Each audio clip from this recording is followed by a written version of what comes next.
Hello बच्चों, let's read this question. The question says two isolated metallic solid sphere of radius r and 2r are charged such that both have same charge density sigma. The sphere are then connected by thin conducting wire. If the new charge density of the bigger sphere is sigma dash, the ratio sigma dash by sigma is. बच्चों यहाँ पे की points में आपको बोला गया है कि two isolated metallic solid sphere है. दो आइसोलेटेड हो ऐसे मेटल वाले सॉलिड स्फीयर है जिसमें से हम एक स्फीयर ले लेते हैं कि सपोज ये एक स्फीयर है और ये स्फीयर है जिसका रेडियस जो है वो आर है, आर रेडियस है, और दूसरा एक मेटालिक स्फीयर है और उसका रेडियस जो है वो सपोज 2r रेडियस है, 2 टाइम्स मोर, और दोनों के पास सेम चार्ज डेंसिटी है. इसके पास भी सिग्मा है, इसके पास भी सिग्मा है, दोनों के पास सेम चार्ज डेंसिटी है. The sphere are then connected by thin conducting wire. फिर उसको एक वायर से कनेक्ट किया जाता है.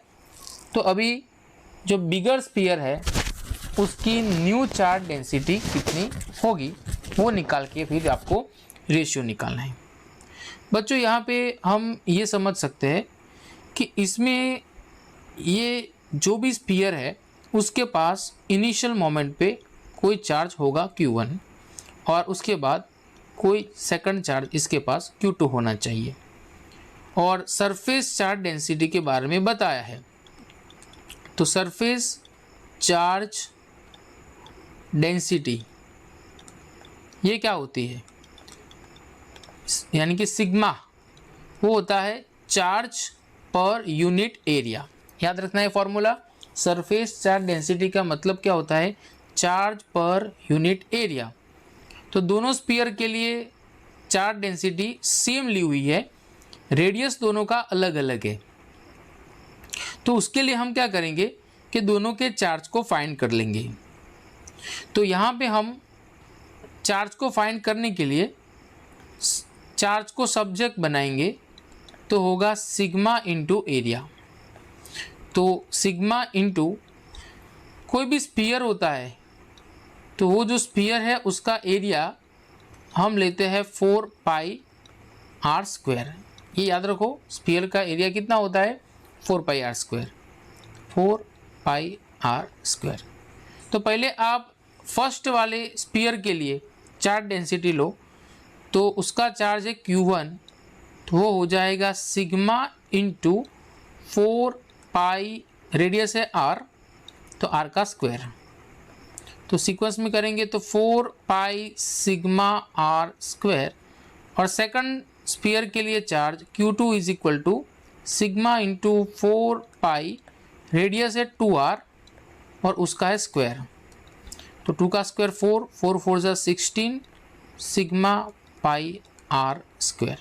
चलो, ये हमें दोनों का चार्ज मिल चुका है और इसके बाद हम दोनों चार्ज को ऐड कर देंगे, क्योंकि यहाँ पे जब हम इसको कनेक्ट करेंगे, इसको ऐसे कनेक्ट करेंगे तो चार्ज जो है उसका एडिशन होगा और चार्ज दोनों का चेंज हो जाएगा. तो नया चार्ज जो मिलेगा वो सपोज गेस कर लेते हैं Q1 डैश और सेकंड वाले का Q2 डैश है. तो इसमें हम यूज़ करेंगे conservation law, conservation law of charge, conservation law of charge. So ये क्या होता है कि जो टोटल है वो इनिशियल टोटल दोनों का और वही टोटल होता है final Q1 dash plus Q2 dash. Connect करने के बाद और कनेक्ट करने से पहले दोनों का टोटल चार्ज कंजर्व रहेगा. यानी कि इसको Q1 प्लस Q2 वो हम निकाल चुके हैं. तो Q1 प्लस Q2 एडिशन कर दो, 4 plus 16 20 pi sigma R square, ये हो जाएगा, ये भी नोट कर लेते हैं, is equal to 20 pi sigma R square. Okay, उसके बाद हम बात करें कि यहाँ पे पोटेंशियल, जो पोटेंशियल है वो दोनों का सेम रहेगा।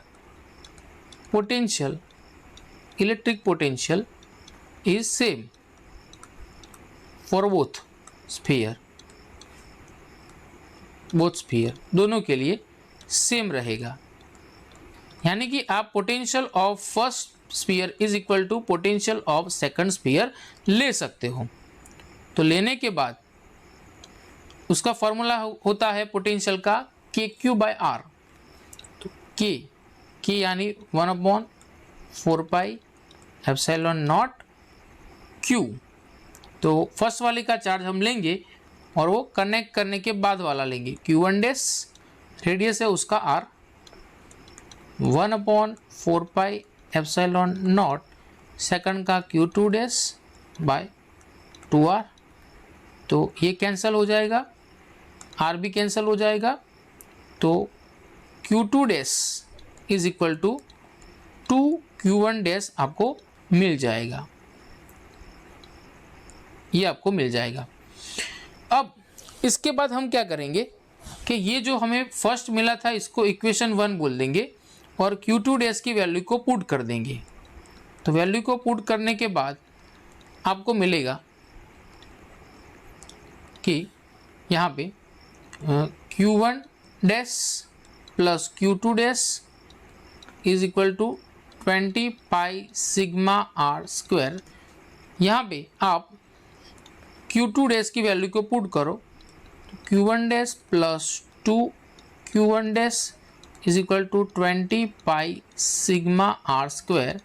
तो 3Q1 dash is equal to 20 pi sigma R square. So Q1 dash is equal to 20/3 pi sigma R square. Q1 dash आपको मिल चुका है, तो Q1 डैश से आप Q2 डैश भी निकाल सकते हो। Q2 dash is equal to 2 into 20/3 pi sigma R square. तो ये हो जाएगा 40/3 pi sigma R square. Q2 dash भी मिल चुका है और उसका यूज़ हम चार्ज डेंसिटी को निकालने के लिए कर सकते हैं। तो सेकंड वाले के लिए हमें निकालना है चार्ज डेंसिटी सिग्मा 2 डैश, यानी ये लार्जर स्फीयर है उसके लिए। तो फॉर्मूला हो जाएगा चार्ज पर एरिया 4 पाई 2R का स्क्वायर। तो Q2 डैश आपने निकाल के रखा है 40/3 pi sigma R square by 4 pi into 4R square. चलो इसको कैलकुलेट करना है, तो यहाँ पे आर स्क्वायर चला जाएगा, पाई चला जाएगा, 4 10 40। तो यहाँ पे फाइनल आपको Q2 डैश और नीचे हम सिग्मा को लाते हैं, तो ये मिलेगा 10/12 मिलेगा। 10/12 5 2 ज़ा 10, 6 2 ज़ा 12, ये होता है Q2 डैश बाय सिग्मा। तो ये आपको फाइंड करना था, सिग्मा 2 डैश बाय सिग्मा, ये रेशियो कितना मिलेगा, तो 5/6। चेक कर लेते हैं आंसर, हियर 5/6 ये रहा, this is the right answer. तो बच्चों यहाँ पे आपको समझ आ चुका है कि बिगर स्फीयर है उसके लिए आपको ये पहले फाइंड करना था सिग्मा डैश और फिर ये रेशियो लेना था। तो hope you understand very well and best of luck.